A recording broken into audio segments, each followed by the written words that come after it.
आज हम पॉलिटी को पढ़ेंगे। जैसा कि आप जानते हो हमारी पॉलिटी में 22 भाग होते हैं और 395 अनुच्छेद होते हैं मूल संविधान में, आप जानते हो। तो आज हम पूरे के पूरे जो हमारे 395 आर्टिकल हैं उनके बारे में और जो 22 भाग हैं उनके बारे में जानेंगे।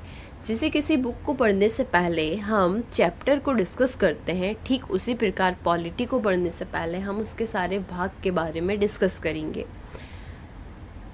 उन सभी को डिस्कस करने से पहले कुछ इम्पोर्टेंट बातें हैं, जैसे कि आपको पता ही होगा 26 नवंबर 1949 को हमारा संविधान बनकर तैयार हुआ था, इसलिए 26 नवंबर को हम संविधान दिवस मनाते हैं और 26 जनवरी 1950 को हमने उसे लागू कर दिया था, इसलिए हम 26 जनवरी को गणतंत्र दिवस मनाते हैं। चलिए, ये तो हो गई कुछ बेसिक सी बातें। आज हम इस वीडियो में संविधान के 22 भाग को मतलब यदि देखा जाए तो पूरी की पूरी बुक को कवर करेंगे।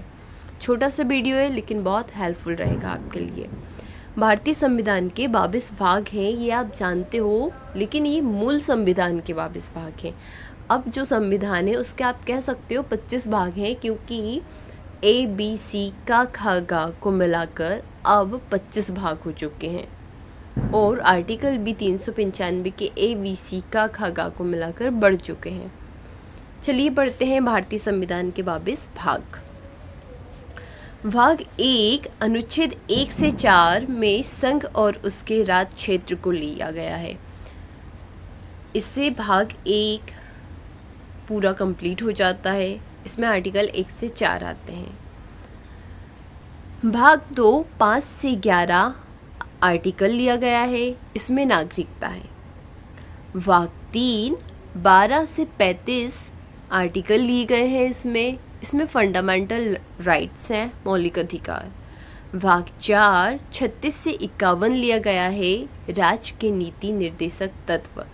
तो आप देख सकते हैं कि कैसे भाग 1 से भाग 4 तक और पूरे आर्टिकल 1 से 51 तक जो इम्पोर्टेंट पॉइंट्स होते हैं वो कवर कर लिए जाते हैं। फिर आप जानते हो 51 से इधर केंद्र सरकार आ जाती है, 52 से केंद्र सरकार आ जाती है। 52 से 151 तक केंद्र सरकार और उसके प्रमुख कार्य रह जाते हैं। भाग 5 पूरा केंद्र सरकार के नियम और राष्ट्रपति संसद इन सबको कवर करता है। यदि आप भाग 5 को अच्छे से पढ़ लेते हैं तो भाग 6 जो कि पूरा राज्य सरकार, राज्यपाल, मुख्यमंत्री पर डिपेंड होता है, उसको भी आप कवर कर लेते हैं, क्योंकि जैसे हम केंद्र सरकार को पढ़ते हैं वैसे ही हम राज्य सरकार को भी पढ़ते हैं।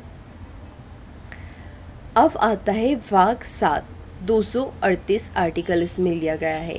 पहली अनुसूची के भाग का के राज्य अब इसे हटा दिया गया था। पहली अनुसूची के भाग का के राज्य अब इसे हटा दिया गया है, आप जानती होंगे इस बात को। भाग 8 अनुच्छेद 239 से 242 इसमें केंद्र शासित प्रदेश यूनियन टेरिटरीज को लिया गया है। हमारी केंद्र शासित से रिलेटेड जो भी नियम होते हैं वो सभी इन्हीं आर्टिकल में लिखे हुए होते हैं। भाग 9 243 ये बहुत ही पॉपुलर है, आप जानते होंगे। कई जैसे आप जानते हो MP पटवारी वगैरह की हम तैयारी करते थे पहले, तो पंचायत एक पूरा का पूरा सब्जेक्ट होता था और इस आर्टिकल को 243 को बहुत डीप में पढ़ाया जाता था। भाग 9 एक बड़ा माने जाने वाला है क्योंकि इसमें पंचायत, नगर पालिका ये सब आ जाते हैं। भाग 10 244 इसमें SC ST इन लोगों के एरियाज आ जाते हैं। भाग 11 245 से 263 संघ और राज्य के बीच संबंध को इसमें बहुत अच्छे तरीके से डिस्क्राइब किया गया है। भाग 12 264 से 300 का वित्त, संपत्ति, संविदाएं और वाद, इसी में संपत्ति का अधिकार है। आप जानते हो संपत्ति का अधिकार अब 300 का में रख दिया गया है, लेकिन पहले ये फंडामेंटल राइट था, लेकिन अब ये फंडामेंटल राइट नहीं है। अब ये कानूनी संपत्ति में आता है। वाक 13 301 से 307 भारत के राज क्षेत्र के भीतर व्यापार और वाणिज्य किस प्रकार से काम करेगा, इसका पूरा डिस्कशन जो है वो वाक 13 में किया गया है। वाक 14 308 से 323 संघ और राज्य के अधीन सेवाएं, जो हम यूपीएससी और स्टेट पीसीएस वगैरह के बारे में पढ़ाई करते हैं, वो सब हमारा वाक 14 में ही आता है। वाक 14 का 323 का से 323 खा अधिकरण, ये जो हम देख रहे हैं का खा, ये बढ़ रहे हैं। जो अभी मैंने आपको वीडियो के स्टार्टिंग में बताया था कि शुरू में हमारे मूल संविधान में 22 भाग थे, लेकिन अब बढ़ गए हैं। तो ये का खा गा ABC करके हमारे भाग बढ़े गए हैं। आई थिंक मैं आपको समझा पा रही हूँ। भाग 15 अनुच्छेद 324 से 329 का, इसमें चुनाव से रिलेटेड सारी बातों को लिया गया है। भाग 16 330 से 342 कुछ वर्गों के लिए विशेष प्रावधान, रिजर्वेशन वगैरह है, जैसे औरतों के लिए कुछ अलग, SC ST के लिए कुछ अलग, रिजर्वेशन से रिलेटेड सारी बातें भाग 16 में है। भाग 17 343 से 351 राजभाषा, ऑफिशियल लैंग्वेज हिंदी और देवनागरी। हमारी जो राजभाषा है वो 343 से 351 में आती हैं।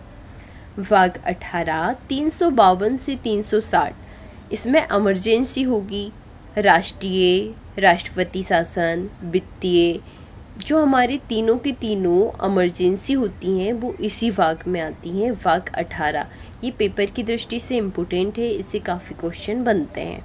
भाग 19 361 से 367, इसमें मिसलिनियस पार्ट है, ये राष्ट्रपति राज्यपाल को विशेष छूट भी इसमें मिलती है।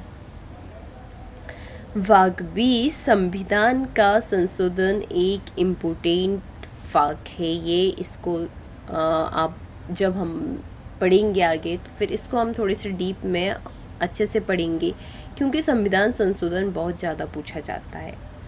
भाग 21 अनुच्छेद 369 से 392 अस्थायी संक्रमणकालीन और विशेष उपबंध इसमें लिए गए हैं। भाग 22 393 से 395, इसमें भारत के जो संक्षिप्त नाम हैं, प्रारंभ, हिंदी में प्राधिकरण, ये सब इसी में लिया गया है। आज ये छोटा सा डिस्कशन था जिसमें हमने पॉलिटी के 22 भाग और 395 आर्टिकल के बारे में डीप में जाना। मतलब किस भाग में कौन कौन से आर्टिकल हैं। हमने जैसे भाग 1 में आर्टिकल 1 से 4 लिया गया है, भाग 2 में 5 से 11 नागरिकता लिया गया है, ऐसे पढ़ा। अब हम इन भागों को डिटेल में पढ़ेंगे और यकीन मानिए दोस्तों, पॉलिटी उतनी टफ नहीं है। यदि आप इस 8 से 10 मिनट की वीडियो को ठीक से देख लेते हैं तो एक ही वीडियो में पूरी पॉलिटी यदि देखा जाए तो कवर कर ली गई है। अब इसको हम डीप में पढ़ेंगे। जो बेसिक चीज़ें हैं वो यही है, जैसे कि आप जानते हो निर्वाचन है, तो निर्वाचन से रिलेटेड एक भाग होता है, सारी बातें उसमें लिखी रहती हैं। फंडामेंटल राइट है, एक भाग होता है, उसमें फंडामेंटल राइट से रिलेटेड बातें होती हैं। पॉलिटी उतनी टफ नहीं है जितना हम सोचते हैं। पॉलिटी बहुत ही अच्छी चीज़ है, हर बंदे को पॉलिटी के बारे में नॉलेज होना चाहिए, क्योंकि हम भारत में रह रहे हैं तो भारत में किस नियम से हमें चलना चाहिए इसका हमें नॉलेज होना चाहिए। सो मेरा काम था बताना। Thank you guys for watching.